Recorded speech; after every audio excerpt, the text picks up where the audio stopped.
Regarding the firm level approach to global value chains, Paul Trust has argued that in the real world it's not countries or industries that participate in international trade but rather firms, and taking account this important fact has revolutionized the economic research in international trade that placed firm level international strategies at a center stage. And this was facilitated mainly by the availability of firm level and plant level data sets that allowed the researcher to unveil important new facts that challenged the validity of traditional trade models. And this was mainly introduced by Milit's series of papers that about firms or heterogeneous firms in international trade.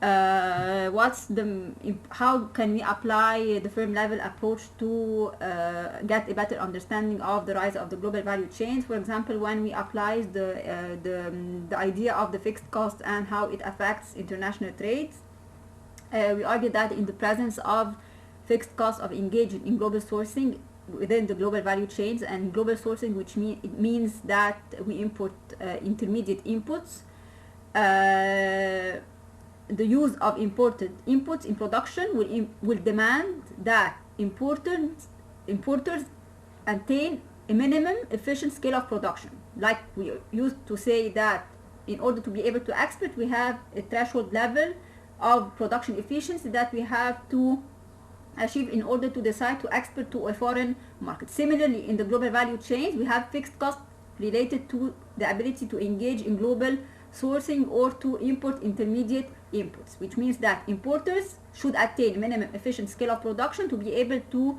import intermediate inputs, and this implies that smaller and less productive firms are always excluded from GVC participation.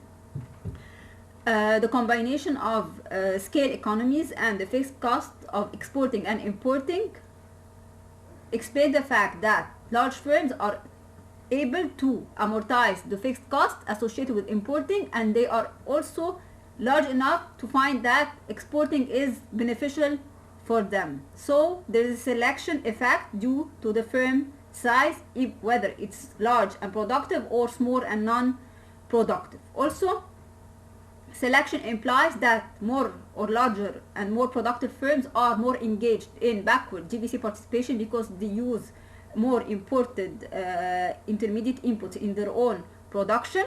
Also, it's related to the ability to engage in forward GVC participation, i.e.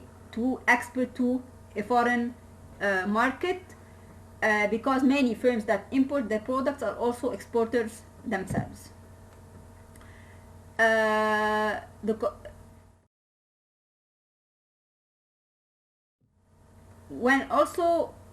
When we adopt the firm level approach, we have to distinguish between two kinds of the global value chain. We have a centralized global value chain and we have a decentralized one. The centralized global value chain is organized by a lead firm, and as I said before, the lead firm is a firm that has multiple forward and backward linkages, and this implies that this firm is able to incur the bulk of fixed costs associated with the setting up of the network of producers in a given production process.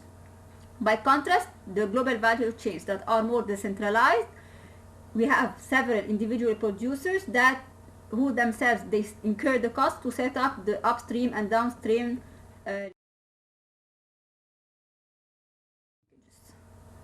So when we want to define the GVCs at the firm level, it's similar to the case of the broad concept of GVC. It's considered as the stages of production that are characterized by increased use of foreign value added in production, especially if production is destined for export. However, in this definition, we have to focus on inter-firm and intra-firm transactions, which involve customized inputs and relational contracts. And this is in opposition to the case of traditional trade flows that are anonymous spot trades in homogeneous goods. So what would be the case of the measurement of the firm level GVC participation? Like we use the word input-output tables. Some data sets from the World Bank Export Dynamics database can be used to identify the set of firms that are that export only, that import only, or the firms that both export and import. And when a given firm is defined in a certain country is exporting and importing, it's considered that this firm is participating in global value chains. However,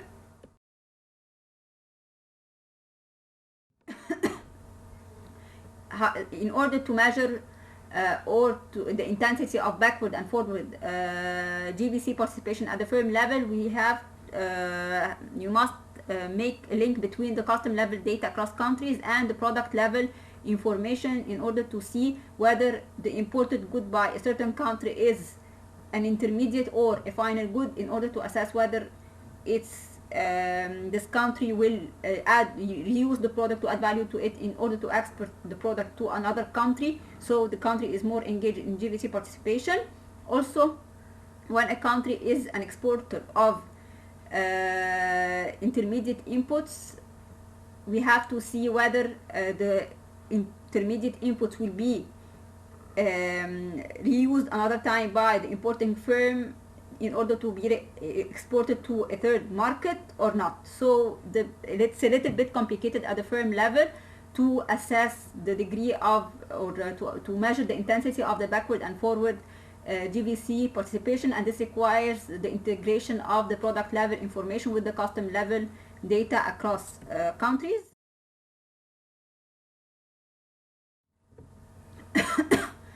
Also, the firm level information is important to shed a light to the extent to which global input-output tables provide an accurate description of value-added trade flows across countries, which means that we move from the most aggregated level to the aggregated level.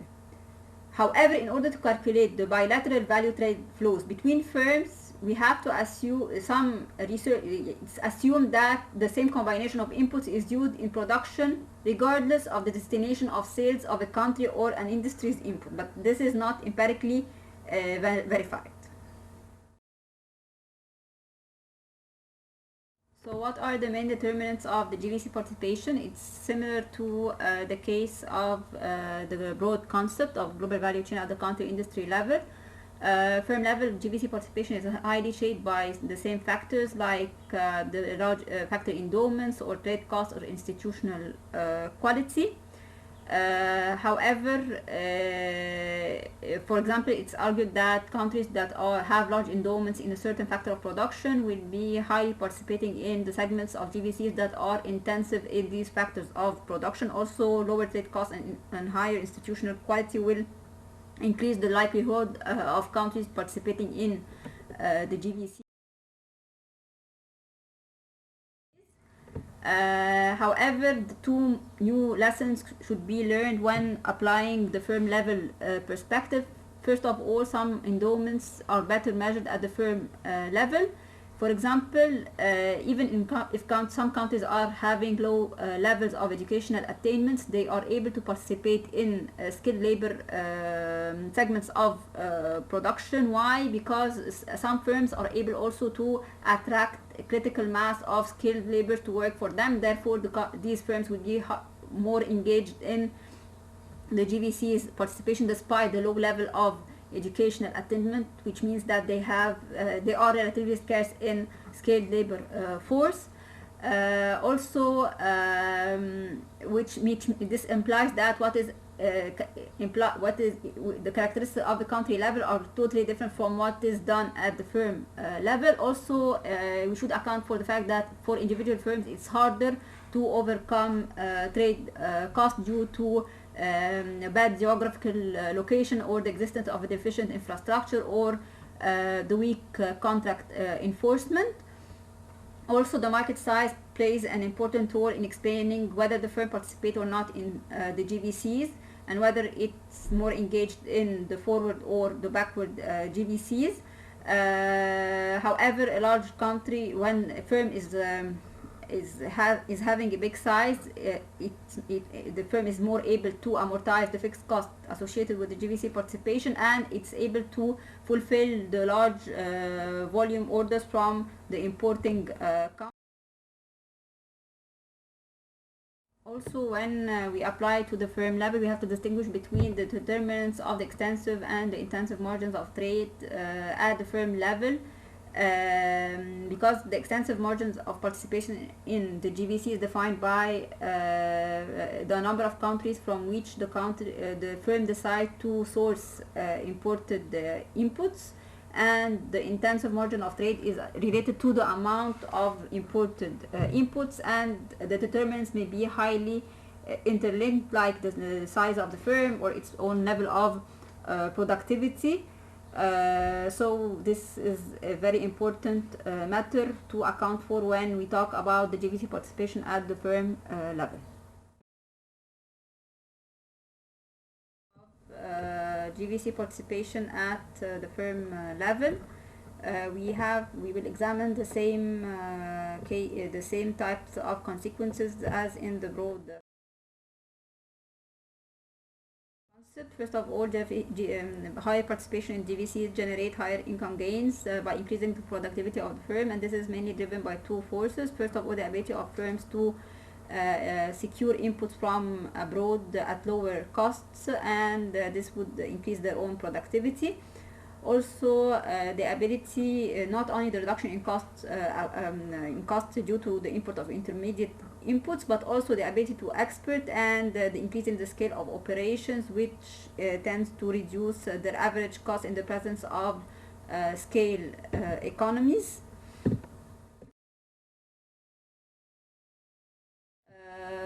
So the fact that in GVCs firms import and export, and the import competition, the ability or the fact that firms are more able to have access to imported intermediate inputs is considered as an import competition shock that has a positive productivity effect at the firm, and the positive impact will be amplified also by the ability to export in order to enhance the scale and employment at the firm level.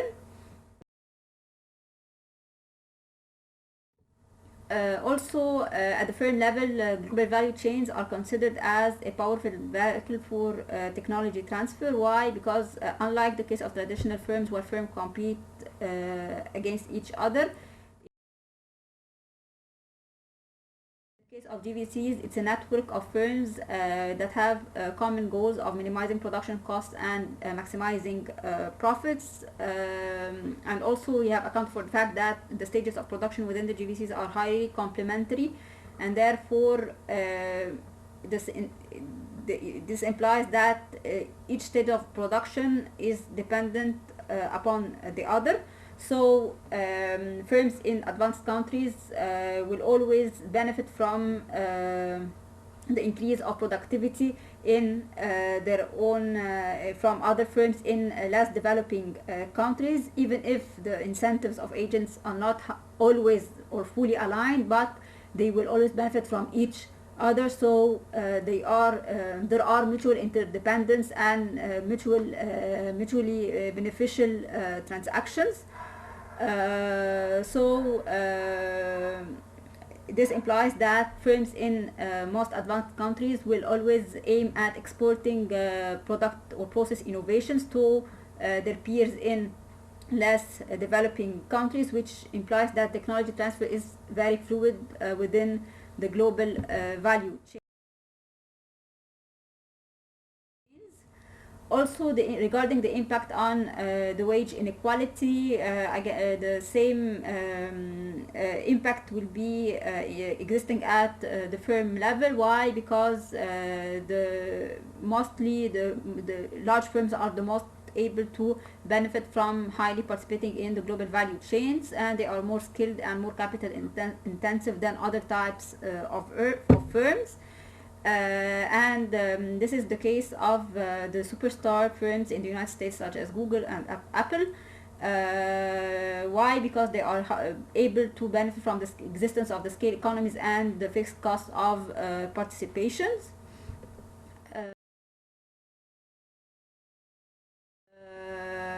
And this implies also that these large firms are able to benefit from the lower price elasticity of demand on the products than smaller firms. Therefore, they are able to set higher markups, and this implies that within the global value chains we have higher average markups than for larger firms than for small firms, and we have higher dispersion of these markups. And also this finding was confirmed by the World Development Report in 2020, that average market in general are increasing in developed countries but decreasing in developing ones, and this is mainly due to the higher bargaining power of agents of GVCs in developed countries. Also, participation in GVC is likely to increase the profit rate of large companies, and this would imply that the share of labor in national income will decrease while the share of capital will always increase. And this is highly facilitated by the existence of the capital intensive and a higher tendency towards automation and the application of digital technology practices in the GVCs, even if these practices also are offshore to the production facilities in less developed countries. Now we are moving to the third part of the lecture, which is mainly providing a relational view of the global value chains. We focus not only at the firm level but at the most micro level at the inter and intra-firm transactions. We have four kind of features that should be highlighted. First of all, the process by which agents co-participate in global value chains in order to match with each other is not frictionless, which means that we always face fixed cost to export and to import, and this fixed cost will partially reflect the cost of finding the most suitable suppliers or the most suitable buyers of one's product, which means that a firm that needs to buy a certain a customized input should find a suitable supplier of this input. Also, the firm that wants to sell its own customized input should find the suitable buyer of this one. So this kind of frictions that exist in the transactions between the firms and their agents introduces a natural kind of stickiness among the participants within a global value chains, and these fixed costs in this case are called the sunk costs because we will never get them back. Also, the GVC participants will undertake a high number of relationship-specific investment in order to purchase specialized equipment or to customize a certain product, and this is due to what? This is due to the quality sensitivity of global value chains, and this implies that we have always that firms or agents participating in the global value chains will always face the difficulty of finding the most suitable match between a buyer and a seller. So if, for example, a firm faces an increase in demand for its own good, it cannot easily scale up by buying the foreign whatever kind of input from the centralized market. It must go to the specific supplier to obtain its own customized input used to produce its own customized product. Also, firms participating in the global value chains do not engage only in trade in tangible goods, but there are also complex flows of intangibles such as technology, intellectual property rights, and the credit relations.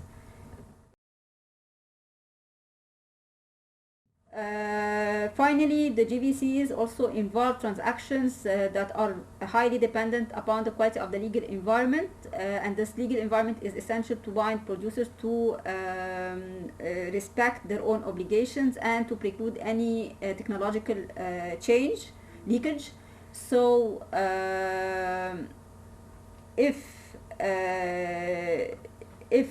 and this implies also a kind of friction or stickiness also in the global value chain participation relationship. Why?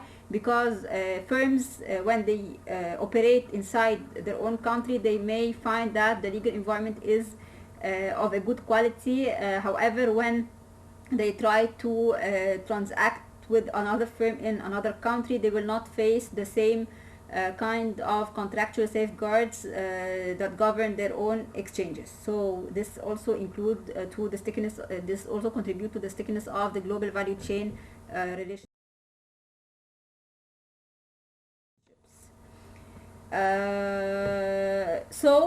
This also all this implies the emergence of a new paradigm according to which the contracting is a relational process in nature. Why? Because at the most micro level, agents operate within the global value chains and they operate through contracts. So they will always need to bypass the market mechanism and they will transact within the firm boundaries, which means that we look at the buyer and the seller and we have to integrate them together.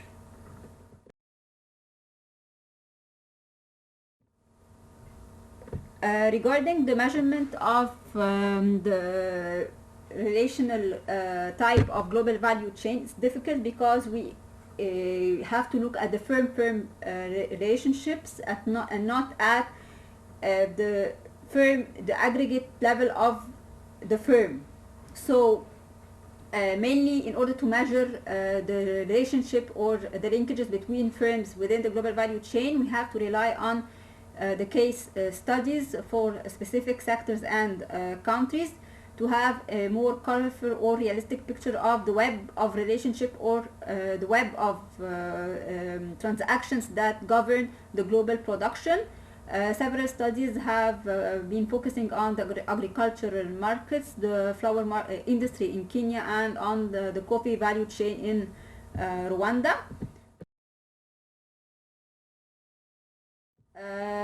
Also, the World Development Report attempted to develop a firm level and product level measurement to see to what extent the GVC participation of firms is relational in nature and to extent to which international transactions associated with a given product is also relational, but this work has not been is not finalized yet.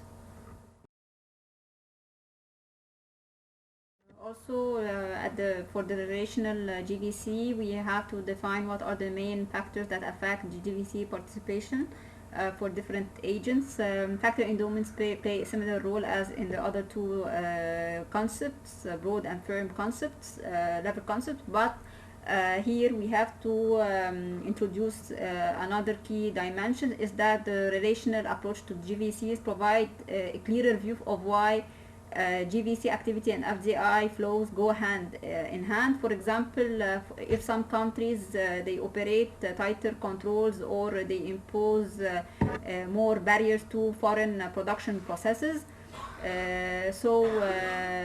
lead firms will decide to integrate suppliers and assemblers in other foreign countries that have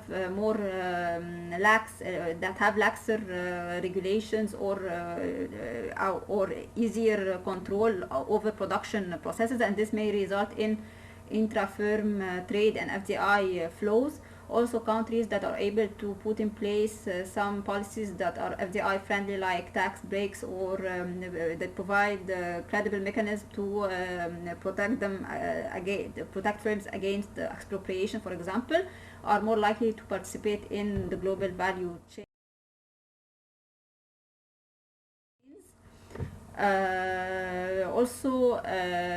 Firms participating in global value chains should account also for the factor of the supply or the main sources of the supply chain disruptions due to the either due to the lack of skilled labor or the deficient ICT infrastructure, the language barrier. These are important factors that should be accounted for when we assess the degree of participation from the point of view of different agent or from the point of view of the relational GVC.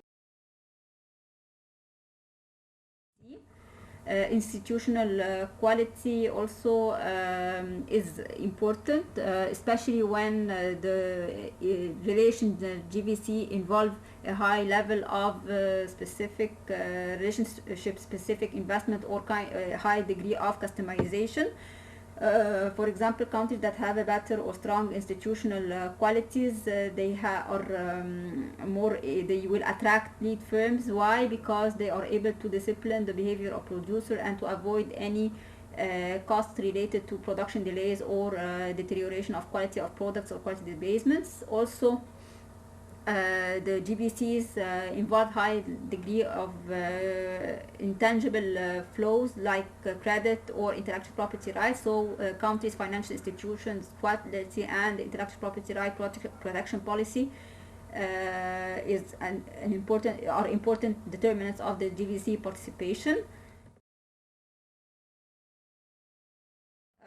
Regarding the trade costs, they are the major source of supply chain disruption, especially when firms participating are not able to find the most suitable producers or the most suitable buyer for their own product. So the trade cost effect will be compounded also by remoteness or insufficient air connectivity. So why we talk about this at the regional level? Because trade delays associated with inefficient or corrupt customs systems, they will have a negative impact on the relational GVC. However, even if a country have a weak contract enforcement, sometimes when the trade costs are low, the increased time in the number of transactions or the emergence will increase the amount of cooperation between producers. So when they increasingly interact, they may be able to overcome the presence of weak contract enforcement. But if the weak contract enforcement is also accompanied by high trade costs due to remoteness or insufficient air connectivity, this will have a very negative impact on relational GVCs. Also, a large market size will serve to reduce the lock-in effect introduced by the search frictions to find the most suitable buyer or the most suitable supplier. Also to overcome the major sources of trade or supply chain disruptions.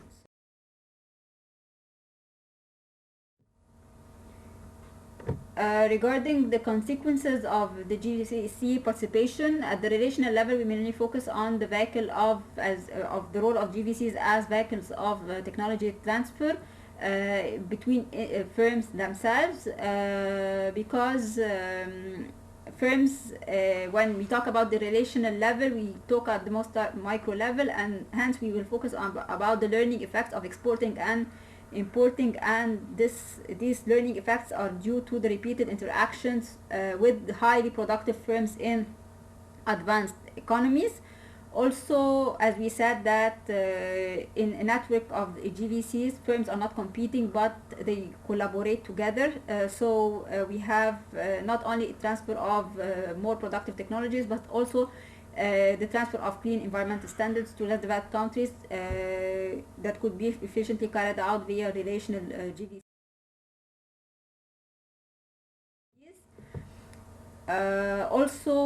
When we talk about the relational GVCs, we have to introduce the factor of or the impact on the bargaining power of firms, which means that it's not sufficient to talk about the search frictions or the relationship specific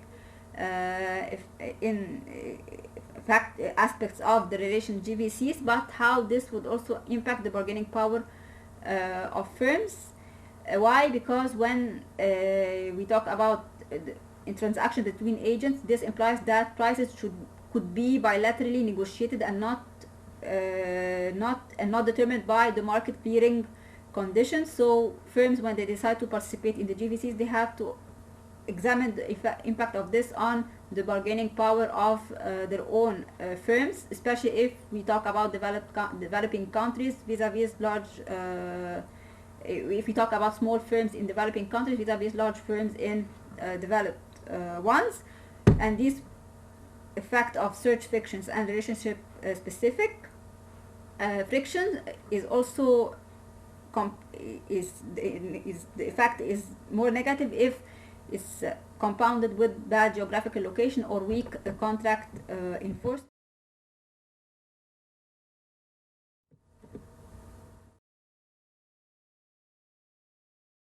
So what about the future of the GVCs in the light of new technology? First of all, digital technologies will increase or encourage GVC participation. Why? Because they will mainly reduce the fixed cost that the firm will face in order to match between buyers and sellers, and this is mainly facilitated by the digital platforms such as Amazon and Alibaba. Second, by increasing the access to high-speed internet and expansion of the e-commerce, this will also increase the GVC participation, especially by small firms and firms that are in countries with bad infrastructure. Why? Because these firms would be able to specialize in segments that are related to the provisions of services via digital technologies rather than the provision, for example, of physical goods that require a good transport infrastructures. Third, the technologies or digital technology also enhance the ability to manage inventories and logistics, and this will improve cooperation and participation among the most advanced manufacturing segments of GVCs. Fourth, the application of big data and machine learning techniques will have to overcome several barriers, especially those that are related to the language barriers. Also, digital technologies reduce the informational frictions, and by increasing the ability to verify and monitor the quality of exchange products and or either final or intermediate products. Regarding automation and 3D printing, automation often lead to the reduction in the demand of workers, and this is mainly reflected in the industrial automation and robotics. However, automation in developed countries is considered always as a substitute to offshoring for firms in less developing ones, especially when the firm needs to lower the cost of labor. So the firm has the option either to automate its production process or to offshore to developing countries. So many expect that with the increased amount of automation, this will lead to what we call the reshoring over time, and this will be a critical concern for less developed countries. Why? Because they will it will limit their ability to leverage their cheap labor or to get a foot on the door of the GVCs. Also, if developed countries decide to automate the production processes in their host countries, this will have a negative impact on the demand for labor of the developing countries. However, some would say that with the increased impact of automation, with the increased amount of automation, firms in developed countries will be able to enhance their productivities, and they will increase the demand for intermediate inputs. Many of them are produced by less developed economies. Finally, several would say that automation amplifies the effect of GVCs on inequality. Why? Because it's closely related to what we call the capital scale complementarity effect. And by this, we have finalized this lecture on the conceptual aspects of global value chains, and thank you.